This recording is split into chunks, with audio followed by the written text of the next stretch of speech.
राज्यसभा चुनाव को लेकर रणभेरी बज उठी है। चुनाव की उल्टी गिनती शुरू हो चुकी है। 10 जून को चुनाव होगा तो उसी दिन मतगणना भी की जाएगी। राज्यसभा की अधिकतर सीटों के लिए स्थिति साफ है। बीजेपी के लिए ये वो मौका है जब वो राज्यसभा में बेहद मजबूत स्थिति में आने जा रही है। ऐसे में मजबूती के साथ साथ पार्टी से जुड़े सूत्र बताते हैं कि बीजेपी ने उम्मीदवारों के चयन में कड़ी कसौटी रखी थी। ऐसे में मकसद सिर्फ राज्यसभा में संख्या बल बढ़ाना ही नहीं है, बल्कि जुझारू, मुखर, दमदार और जातीय समीकरणों पर खरे उतरने वाले उम्मीदवारों को भेजना है। बात अगर उत्तर प्रदेश की करें तो यहाँ पर राज्यसभा की सबसे ज्यादा 11 सीटें खाली हो रही हैं, जिनमें से 7 सीटों पर बीजेपी की जीत तय मानी जा रही है।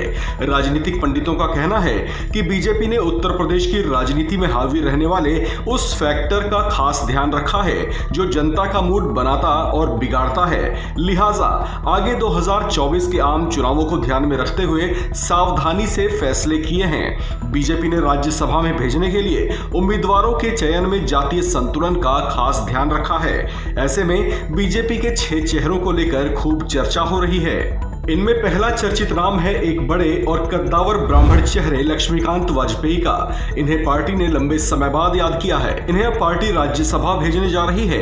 ये पार्टी के वो नेता हैं जिनकी ब्राह्मण चेहरे के तौर पर अहमियत कम नहीं हुई थी। विधानसभा चुनाव के दौरान भी उन्हें पार्टी ज्वाइनिंग कमेटी का अध्यक्ष बनाया गया था। 2014 में वाजपेयी यूपी बीजेपी के अध्यक्ष थे। उन्हीं की अगुवाई में पार्टी ने यूपी में लोकसभा की 73 सीटें जीती थी। उत्तर प्रदेश की निषाद जाति से बीजेपी बाबूराम निषाद को राज्यसभा भेज रही है। बाबूराम निषाद समाज के वो एक बड़े चेहरे माने जाते हैं। पार्टी संगठन में भी उनका अच्छा प्रभाव रहा है। पिछली बार गोरखपुर से जयप्रकाश निषाद को राज्यसभा भेजा गया था, जिनका कार्यकाल अब खत्म हो रहा है। उनकी सीट से इस बार बीजेपी एक निषाद चेहरे के तौर पर बाबूराम निषाद को ही राज्यसभा भेज रही है। बीजेपी ने यूपी से कायस्थ चेहरे के तौर पर डॉक्टर राधा मोहन दास अग्रवाल को राज्यसभा भेजने का फैसला लिया है। ये सीएम योगी के करीबी माने जाते हैं। योगी ने इन्हें साल 2002 में डॉक्टर से राजनेता बना दिया था। वहीं यादव समाज से संगीता यादव को राज्यसभा भेजा जा रहा है। संगीता यादव चौरी चौरा से विधायक रही हैं। इन्होंने संजय निषाद के बेटे सरवन निषाद के लिए सीट छोड़ दी थी।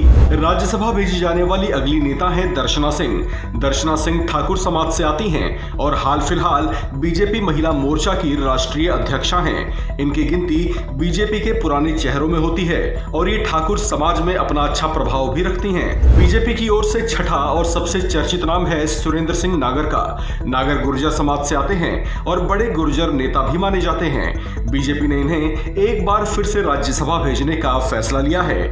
ऐसे में बीजेपी ने इनकी मार्फत गुर्जर समाज की सहानुभूति और समर्थन बनाए रखने की भी कोशिश की है। इस खबर में फिलहाल इतना ही। बाकी अपडेट्स के लिए बने रहिए वन इंडिया हिंदी के साथ।